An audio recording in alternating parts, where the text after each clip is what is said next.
ఓం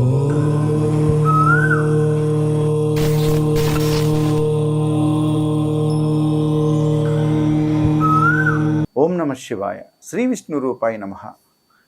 చాలామందికి పెళ్ళిడు వచ్చిన పెళ్ళి అవ్వదు. ఎన్నో సంబంధాలు వస్తారు, చూస్తారు, వెళ్తారు. వచ్చి చూసి వెళ్ళిన వాళ్ళకైతే అయిపోతుంది, కానీ వాళ్ళకైతే ఆగిపోతుంది. ఎందుకని అని అంటే వాళ్ళకి కుజుడి యొక్క అనుగ్రహం అనుకూలంగా ఉండదు.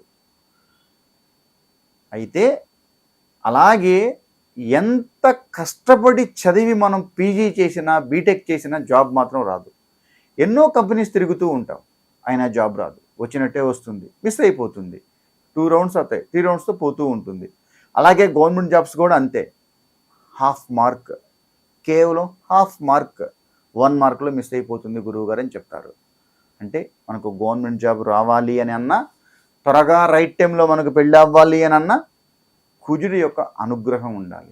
అయితే మనం ఏం చేయాలి అని అంటే, కేజింపావు కందిపప్పు, ఒక గుమ్మడికాయ తీసుకొని మీరు పారే నీళ్ళల్లోకి వెళ్ళి, మీరు నది కానీ, కాలువ కానీ, చెరువు కానీ, బావి కానీ, కేజింపావు కందిపప్పు వాటర్లో వదిలేయాలి, గుమ్మడికాయ అందులో వదిలేయాలి. ఇలా 3 వారాలు చేయాలి. 3 మంగళవారాలు చేయాలి. ఆడవారైతే కొంచెం ప్లాన్ చేసుకొని చేయాలి. 7 7 7 14 7 21 మీ టైంలో సరిపోతుంది. మగవారైతే ఎప్పుడైనా చేయొచ్చు. ఒక వారం చేసి ఇంకో వారం ఏదైనా బ్రేక్ పడితే నెక్స్ట్ వీక్ మళ్ళీ ప్లాన్ చేసుకొని చేయొచ్చు. కానీ 3 వారాలు ఫినిష్ చేయాలి. ఎక్కువ బ్రేక్ పడకుండా చూసుకోవాలి. వీలున్నంత వరకు బ్రేక్ పడకూడదు. ఒకవేళ ఒక వారం ఇబ్బంది అయితే మళ్ళీ చేయొచ్చు. ఇందులో ఎలాంటి సందేహము వలదు. ఒకవేళ మాలా హైదరాబాద్లో ఉన్నారు, అలాంటి నదులు, పారే నీళ్లు, కాలువలు లేవు అని అనుకున్న వారు ఏం చేయాలి అని అంటే, దుర్గమ్మ చెరువులో వదలొచ్చు, ట్యాంక్ బండ్లో వదలొచ్చు. ఇంకేదన్నా ప్లాన్ చేసుకొని అంత దూరం వెళ్ళే అవకాశం లేదు గురువు గారు అనుకున్న వారు కూడా, అంటే ఓ చిన్నపాటి గుమ్మడికాయ, ఇది ఖచ్చితంగా బూడిద గుమ్మడికాయ అయి ఉండాలి. అంటే 2 ఉంటాయి, ఒకటి పైన కట్టేది, ఒకటి కింద కొట్టేది. మనం ఇందులో వాటర్లో వదలాల్సింది పైన కట్టే బూడిద గుమ్మడికాయ మాత్రమే వాటర్లో వదలాలి.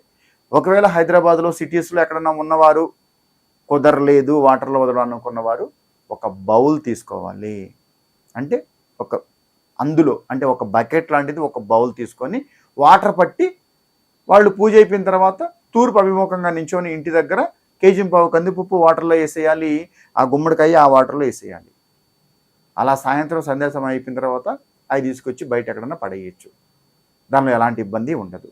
మీరు వీలున్నంత వరకు 90% పారే నీళ్లలో కానీ, నదిలో కానీ, చెరువులో కానీ, కాలువలో కానీ, బావిలో కానీ వదిలితే మంచిది.